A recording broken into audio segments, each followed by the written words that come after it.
In Health Watch 10, today is World Autism Awareness Day.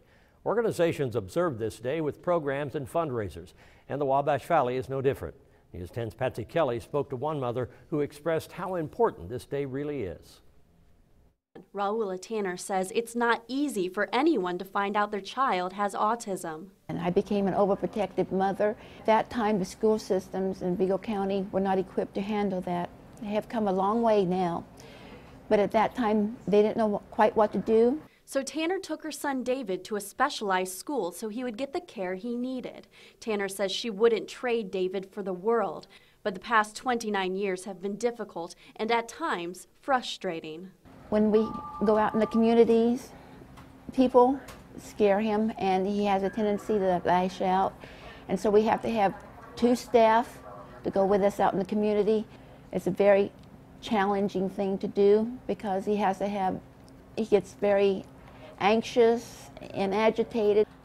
It's always been his behaviors that have been a challenge. Bridges of Indiana hosted a balloon send-off in Deming Park for World Autism Day. They say they want parents to know they're not alone. Autism, at this point, it's becoming a very prevalent disability. Oh. So this is to raise awareness of autism and how it affects families, you know, the person themselves, you know, the child. This developmental disability affects 1 in every 88 children. Many parents are left without clear direction on how to handle it, but there is help.